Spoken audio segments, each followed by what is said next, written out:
सभी दीदियों को प्रणाम। प्रणाम दीदी। आप सब कैसी हैं दीदी?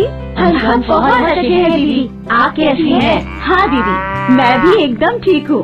क्या आप लोगों को पिछली बैठक की मुख्य बातें याद हैं? हाँ दीदी, हमने पिछली बैठक में दस्त और निमोनिया जैसी बीमारियों के लक्षण के बारे में जाना था। आपने हमें ये भी बताया था कि हमें अपने घरों में हमेशा 2 पैकेट ORS रखना चाहिए और दस्त के लक्षण दिखते ही इसे बच्चों को पिलाना चाहिए। और अगर बच्चे को तेज बुखार के साथ सांस तेज चलने लगे तो निमोनिया हो सकता है। ऐसी स्थिति में हमें आशा या ANM दीदी से संपर्क कर तुरंत अस्पताल ले जाना चाहिए। वाह दीदी, आप लोगों ने सभी बातें बहुत ध्यान से सुनी और समझी। इसके लिए आपका बहुत बहुत धन्यवाद। CM दीदी, क्या ऐसा कोई उपाय है जिससे बच्चा और जच्चा दोनों ही स्वस्थ रहे? हाँ दीदी, है ना? क्या आप भी जानना चाहती हैं? अरे दीदी नहीं जानती है, रधिया दीदी को भी खुशखबरी है और वो अपने होने वाले बच्चे के स्वास्थ्य के लिए चिंतित रहती है। अरे वाह, बधाई हो दीदी, ये तो बहुत खुशी की बात है। इसमें चिंतित होने वाली क्या बात है? बस अपने खान पान और कुछ जरूरी बातों का विशेष ध्यान रखना है, फिर आप और आपका बच्चा दोनों बिल्कुल स्वस्थ रहेंगे। क्यों गुणवंती दीदी, मीना भी तो दूसरी बार गर्भवती हुई है। आप किन किन बातों का ध्यान रख रही हैं? हुआ यूँ कि मीना कुछ दिनों से अनमनी सी दिख रही थी।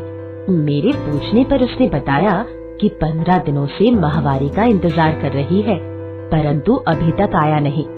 तो मैं उसे लेकर नर्स दीदी के पास गई, जहां उन्होंने जांच करने के बाद बताया कि मीना गर्भवती है।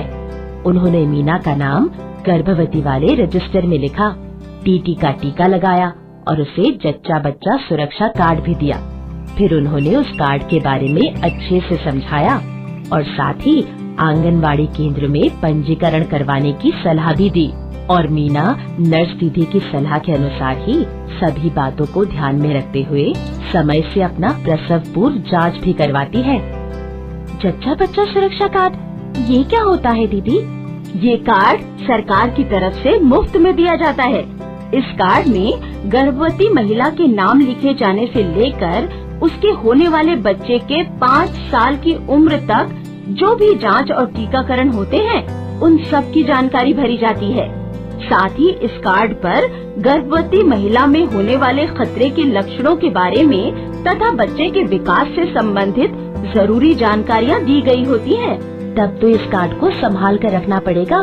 सही कहा आपने, इस कार्ड को हमेशा संभाल कर रखना चाहिए और यह भी ध्यान रखना बहुत जरूरी है कि हर जांच या टीकाकरण कराने के बाद उसे कार्ड पर भरा गया हो। दीदी, ये प्रसव पूर्व जांच क्या होता है? रधिया दीदी, गर्भावस्था के दौरान गर्भवती जो 4 बार स्वास्थ्य जांच करवाती है उसे प्रसव पूर्व जांच कहते हैं और ये करवाना बहुत जरूरी है। मीना जब पहली बार गर्भवती हुई थी तब उसने 4 प्रसव पूर्व जांच करवाई थी। आपने देखा होगा मीना और उसकी बेटी दोनों कितने स्वस्थ हैं। इसलिए इस बार भी वो समय से अपनी सभी जांच करवा रही है।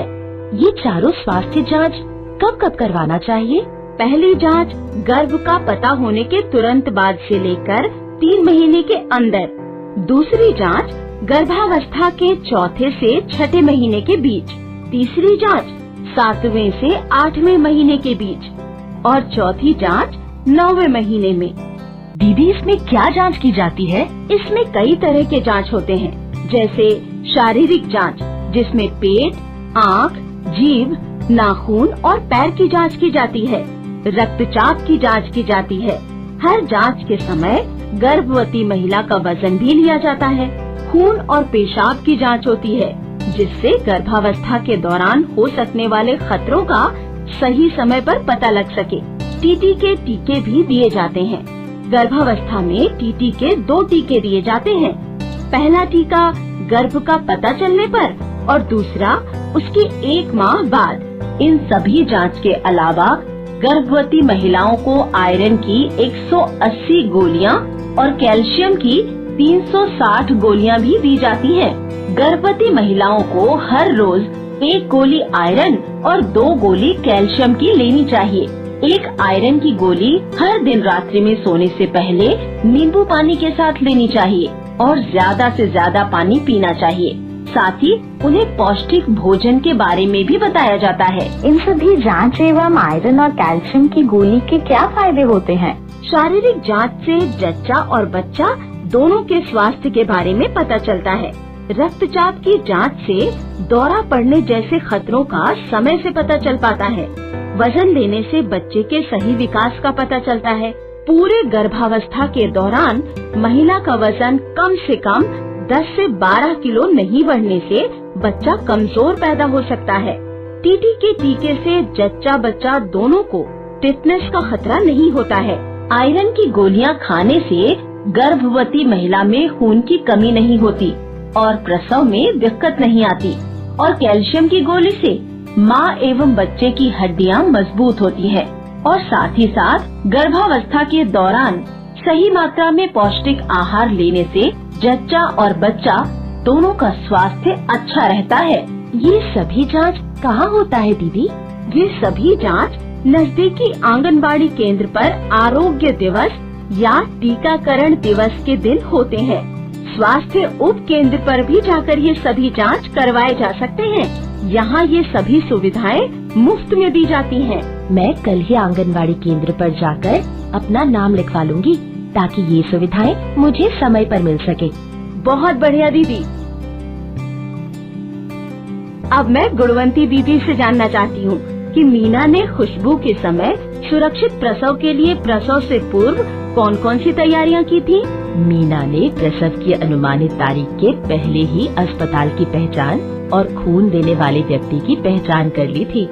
आशा और एएनएम का फोन नंबर, एम्बुलेंस का नंबर, प्राइवेट गाड़ी के ड्राइवर का नंबर और खर्च के पैसे भी बचा कर रखे थे ताकि प्रसव के समय कोई समस्या न आए।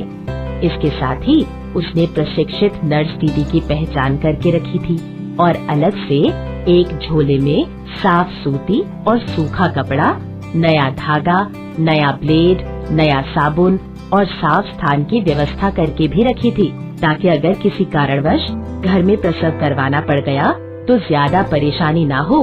वाह गुणवंती दीदी, ये तो मीना ने बहुत समझदारी वाला काम किया था। तो रधिया दीदी, अब आप हमें बताइए कि गर्भावस्था के दौरान जच्चा और बच्चा की सुरक्षा के लिए हमें किन किन जरूरी बातों का ध्यान रखना चाहिए। गर्भावस्था का पता चलते ही आंगनवाड़ी केंद्र पर पंजीकरण करवाकर 4 प्रसव पूर्व जांच जरूर करवाना चाहिए और वहाँ मिले जच्चा बच्चा कार्ड को भी बहुत संभाल कर रखना चाहिए। बहुत बढ़िया। और सुरक्षित प्रसव के लिए क्या तैयारियाँ करनी चाहिए? प्रसव की अनुमानित तारीख से पहले प्रसव के लिए अस्पताल की पहचान, खून देने वाले व्यक्ति की पहचान, आशा दीदी का फोन नंबर, एम्बुलेंस या गाड़ी वाले का नंबर और प्रसव के खर्च के लिए पैसे बचा कर रखना बहुत जरूरी है। किसी कारणवश अगर घर में प्रसव करवाना पड़ जाए तो ऐसी स्थिति के लिए भी पहले से तैयारी जरूरी है।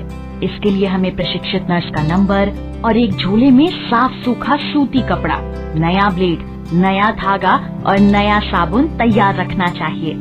अरे वाह, आप लोगों को तो सब अच्छे से याद है। सब लोग अपने लिए एक बार अच्छे से ताली बजाएं। शाबाश दीदी, आप लोगों का बहुत बहुत धन्यवाद। फिर मिलेंगे एक नए विषय के साथ।